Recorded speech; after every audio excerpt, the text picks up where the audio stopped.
Bismillahirrahmanirrahim. Assalamualaikum warahmatullahi wabarakatuh. Anak-anak sekalian, jumpa kembali dengan Ustadz Arifin. Hari ini kita ketemu pada mata pelajaran fikih kelas 2. Anak-anak sekalian, seperti biasa sebelum mulai belajar, Ustadz Arifin akan mengajak anak-anak dan mengingatkan anak-anak bahwasanya dengan berdoa itu supaya kita mendapatkan keberkahan dan ridho Allah. Kenapa harus mendapatkan ridha Allah? Karena kita hidup sampai sekarang ini, sampai nanti akhirnya kita mati, yang kita cari itu hanya ridha Allah. Kita makan, kita minum, kita kerja, semuanya itu merupakan usaha untuk mencari ridha Allah. Dan ridha Allah ini tidak hanya dilakukan dengan sholat. Kalau orang kok sholat terus tidak bekerja, tidak belajar, malah keliru. Tetapi ya sholat, ya belajar, ya bekerja, ya mencari nafkah untuk makan, ya kumpul dengan keluarga. Seperti itu ya. Jadi semua kegiatan intinya adalah untuk kita ibadah dan dalam rangka mendapatkan pahala dan mendapatkan ridha Allah. Seperti itu. Supaya kita bisa kembali ke tempat semula kita. Anak-anak tahu nggak tempat awal kita itu ada di mana? Manusia itu ada di mana awalnya? Tempat tinggal kita itu awalnya ada di surga. Maka kalau kita bisa kembali surga, artinya kita kembali ke kampung kita. Kita itu berasal dari sana. Kalau sampai kita, mohon maaf, naudzubillah, sampai jatuh ke neraka, berarti kita ke tempat yang lain. Itu karena kekeliruan kita. Nah, maka kita berdoa supaya belajar kita ini mendapatkan ridha Allah dan mendapatkan pahala. Mari anak-anak bersama-sama kita mulai dengan baca doa belajar. Bismillahirrahmanirrahim. Raditu billahi rabba wa bil islami dina wa bi Muhammadin nabiyya wa rasula. Rabbi zidni ilma warzuqni fahma. Amin. Nah, baiklah anak-anak sekalian, kita lanjutkan. Hari ini di fikih kelas 2, hari Kamis tanggal 15, kita masuk di pelajaran ke-8. Kita masuk di bab ke-8. Hari ini kita akan membahas tentang sholat Jumat. Ada di halaman 30 sampai dengan 32. Baiklah, langsung saja. Ustaz Arifin akan mulai. Yang pertama-tama anak-anak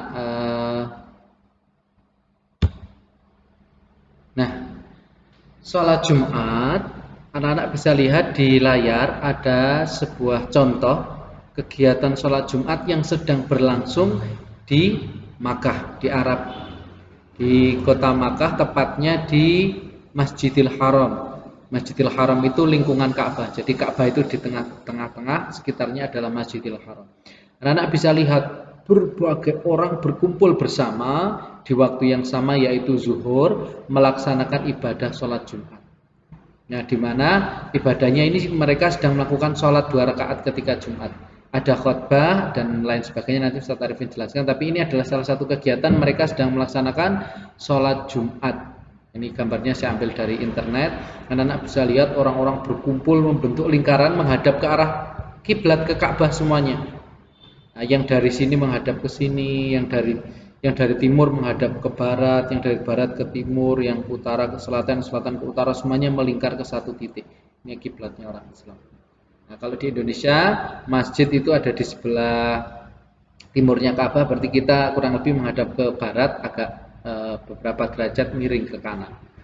Kemudian anak-anak Ustadz Arifin juga akan menyampaikan, nah, kalau tadi ada sholat Jumat yang berlangsung di Makkah, Ustadz Arifin memberi contoh ilustrasi. Ini adalah salah satu sholat Jumat terbesar sepanjang sejarah. Bayangkan, jumlah orang yang sedang melaksanakan sholat Jumat ketika itu mencapai 4 km panjang jamaahnya. 4 km berarti 4.000 meter.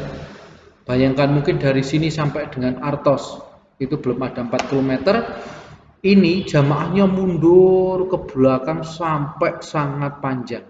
Nah, sholat Jumat ketika kapan ini? Ini adalah sholat Jumat ketika sejarah Islam, yaitu ketika Sultan Muhammad Al-Fatih sedang berusaha menaklukkan yang namanya Konstantinopel.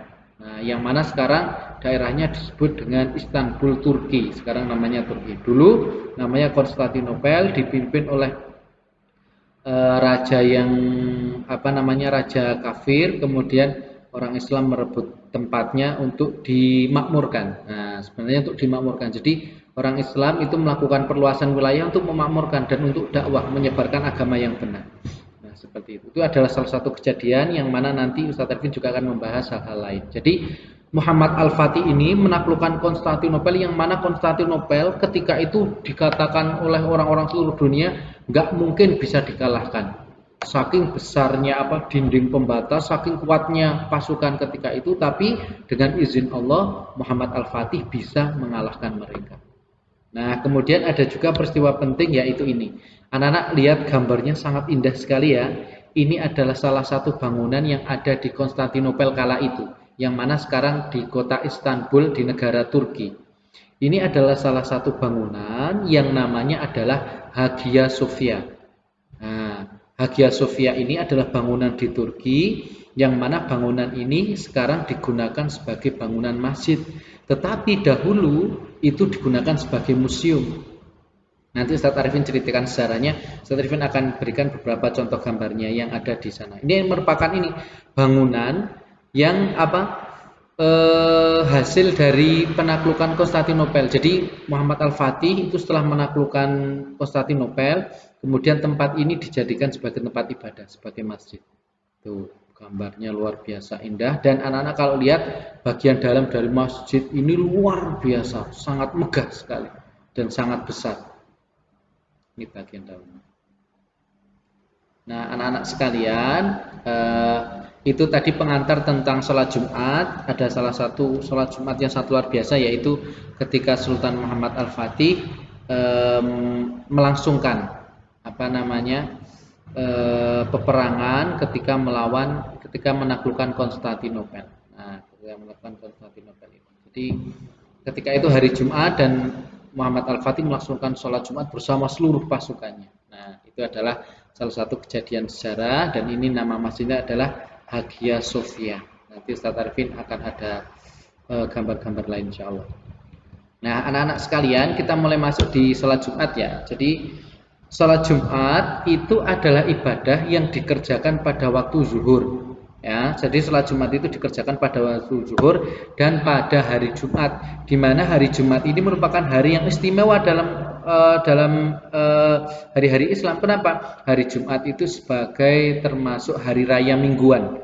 Jadi ada hari raya besar, yaitu Idul Ain, dua Idul Adha, dua hari raya, yaitu Idul Fitri dan Idul Adha. Sedangkan hari Jumat ini dikatakan sebagai hari yang penuh berkah dan hari berkumpulnya orang Islam, maka disebut Jumat.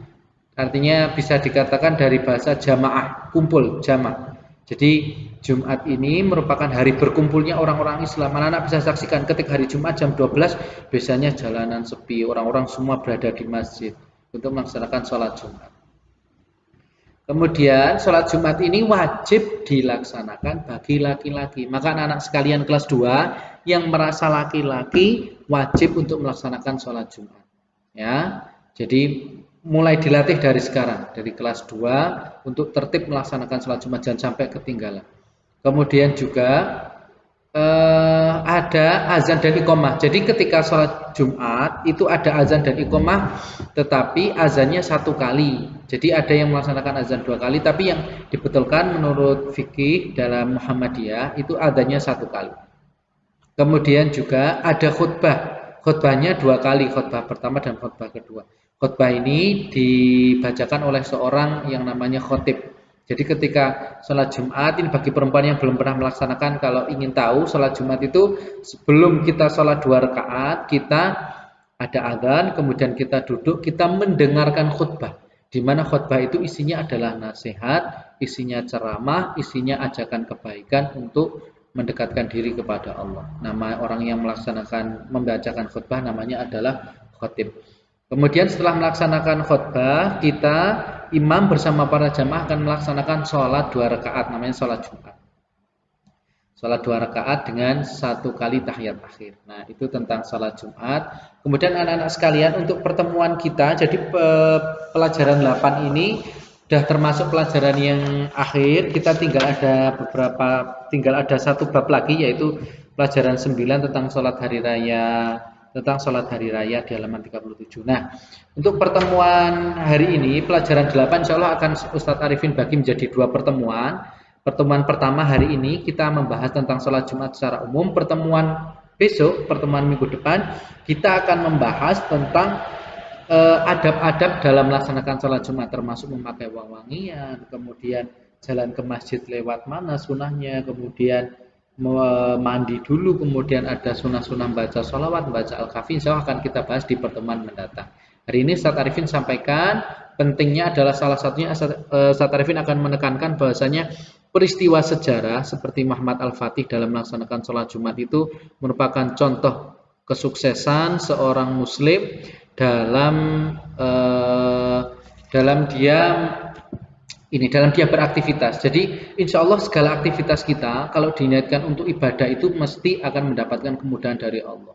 Nah, Ustaz Arifin memberi contoh salah satu bangunan bersejarah, yaitu Hagia Sophia itu yang mana anak-anak mungkin tidak kenal. Ustaz Arifin ingin mengenalkannya. Itu adalah bangunan bersejarah dan luar biasa, dan itu menjadi saksi ketika peristiwa besar, ketika akhir perang Kristen. Jadi dulu itu orang Islam dan Kristen itu dari dulu berperang.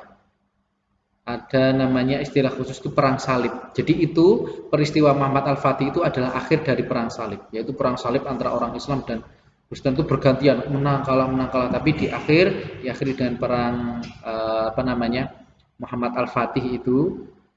Kemudian umat Islam bisa sampai sekarang alhamdulillah dalam kondisi yang aman ya, meskipun ada beberapa saudara kita yang dizalimi, tetapi insya Allah kita di warga negara Indonesia sudah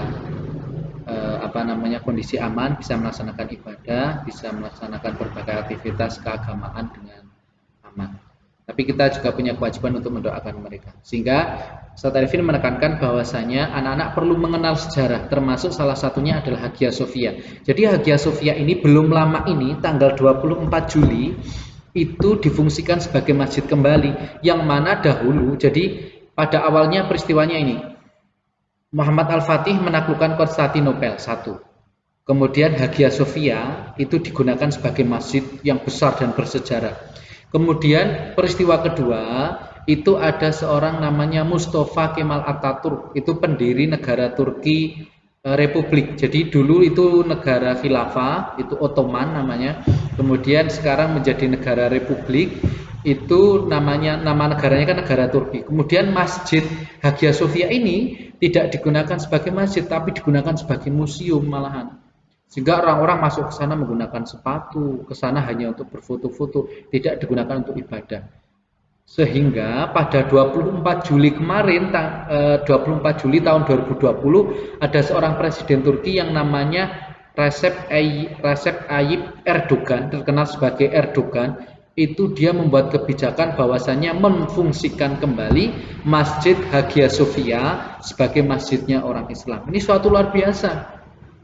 Orang Islam sangat merindukan itu, daripada masjid digunakan untuk museum, udah bertahun-tahun lamanya, akhirnya sama seorang presiden yang cinta dengan agama Islam, digunakan sebagai masjid umat Islam. Dan ketika itu hari Jumat semuanya mengikuti salat Jumat di sana, mengundang dari seluruh umat Muslim yang ada di daerah Turki sana. Nah, anak-anak bisa mencari informasi tentang itu, yang mana hari ini tugas evaluasinya bukan mengerjakan tugas fikih, tapi Ustaz Arifin ingin mengenalkan sejarah, yaitu tugasnya anak-anak untuk mengenal Masjid Hagia Sophia. Bagaimana mengenal masjidnya? Anak-anak bisa browsing. Browsing itu artinya mencari informasi dari internet mengenai Masjid Hagia Sophia itu masjid yang seperti apa. Kemudian Hagia Sophia itu sekarang bagaimana? Kemudian Hagia Sophia itu tempatnya di mana? Silahkan cari informasi. Kemudian tugasnya sederhana, silahkan anak-anak kirimkan foto Masjid Hagia Sophia yang ada di internet, bisa di-download, anak-anak mungkin bisa, kalau yang belum bisa tanya orang tua, gambarnya bisa di-download atau di-screenshot, kemudian dikirimkan ke Ustadz Arifin. Kirimkan yang menurut kalian gambarnya paling bagus tentang Masjid Hagia Sophia. Ya, anak-anak, hari ini kita belajar tentang sholat Jumat. Salah satunya ada peristiwa sejarah. Ustadz Arifin ingin mengenalkan tentang Hagia Sophia kepada anak-anak. Semoga bermanfaat. Kita ketemu lagi di pertemuan mendatang. Ustadz Arifin akhiri. Assalamualaikum warahmatullahi wabarakatuh.